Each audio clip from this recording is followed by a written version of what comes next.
Merry Christmas. This is the time each year when I get to tell you that God has not given up on us. God has not given up on this world. God has not given up on this year. He sent the one that can rescue us. And it's a baby boy. And he's in our town, and he is the Savior. He is the King. He has come. Now, I'm sitting in a very important place in our community, Wilson County, Tennessee, to give this Christmas Eve sermon, which I get is a bit different, but this is a Christmas like no other. And this place, especially tonight, is important. I'll tell you a bit more in a moment where I'm at, but first, a story. Several years ago now, during this season, waiting for Christmas, my daughters asked me a question that I wasn't expecting. Dad, will you ever take us to Waffle House?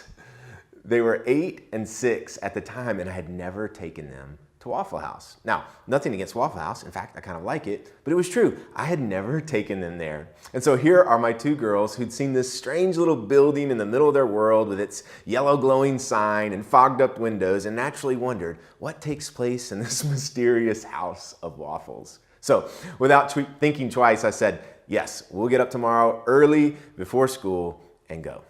Well, the night before our excursion, the local weather report said it was going to snow.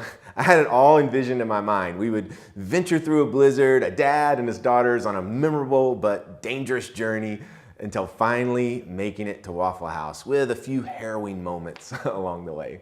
Until finally, we would sit at a table, by that big window by the road, looking out at a snow-capped shopping mall, deer dancing through the Red Lobster parking lot as my girls discovered the meaning of scattered, smothered, and covered. It would be magical.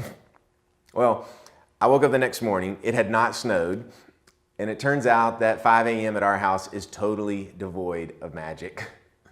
When I tried to wake the girls up, they grumbled. When I reminded them of our plan, they kept right on sleeping. Everything was falling apart right before my eyes. And I said, hey, I went to bed at 7 o'clock last night. We are going to Waffle House. I roused them up and off we went. On the ride over, from the back seat, Lydia said something that let me know this morning's adventure would still be a story that I would be telling 8 years later. She said, Daddy, I don't feel normal. And I thought, what do you mean? I actually said, what do you mean you don't feel normal? And she said, it's dark. We're going to a restaurant when usually we're getting ready for school. We're going to eat breakfast. It just doesn't feel normal. And I said, well, sometimes when you do something you don't normally do, you end up seeing something you don't normally see. And then I thought, that's a pretty good line, Jake. 5:45 a.m. So I said it again. Sometimes when you do something you don't normally do, you'll end up seeing something you don't normally see. We walk into Waffle House before the sun has risen, two little girls in pink jackets in a place otherwise packed with men in work boots drinking coffee. And we sit down by the window, and cars are zooming by, hundreds of cars. Headlights on our darkened streets. And Mary, my oldest, asked me, she says, where are all these people going? Who are they driving around in the dark? And I said, honey, they're going to work or coming back from work. I said, in fact, these ladies who just served us breakfast, they had to get up early to get here. And our server actually overheard our conversation, and she stopped me mid-sentence and she said, sugar? And I was like, no, man, black coffee is good. And then she said, sugar. She was calling me sugar. She said, sugar, I've been here since 10:30 last night. Meaning, she didn't get up early to get here. She had worked through the night. My daughters and I began to think of all the people who work while we snooze. And we talked about nurses and truck drivers, police officers, soldiers, moms who stay up all night with kids. I thought about people who are up in the night and don't want to be, those who sleep on the streets, those who drive around with insomnia, those who are so filled with fear they stare at the ceiling at night. There's this whole world going on while we sleep. And so we talked about our servers who'd been here unbeknownst to us all night long. And it was then, there before Christmas, that I saw something I don't normally see. God's people living and working at night. And it hit me. The first people who got the news about the baby, the Messiah, the one who'd come and save us, the first ones to hear it were a bunch of shepherds, guys working the graveyard shift in the middle of the night. God wanted them to know that the good news was for them. So much so that God chose for them to be the ones to hear it first. The baby was born and wrapped in swaddling clothes, and God told them first. Not God made sure all the kings of all the great empires knew that the Savior had come to Bethlehem. No. Not God went to the temple and let all the priests who'd given their lives to God be the first to know. Not what it says. It's the first Noel, the angels did say, was to certain poor shepherds in fields where they lay. In fields where they lay keeping their sheep on a cold winter's night that was so deep. Noel, Noel, born is the King of Israel. The shepherds were the chosen ones to first receive the news of the King. It wasn't normal. It wasn't a normal night. It wasn't a normal year.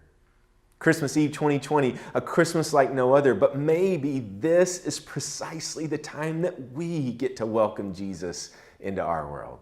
So I'm sitting here in Lebanon, Tennessee, near the Old Town Square, not normally where I preach my Christmas sermon. And from outside appearances, this building is not so special. But God has something else in mind. This room, this building, will be the first permanent facility for Compassionate Hands.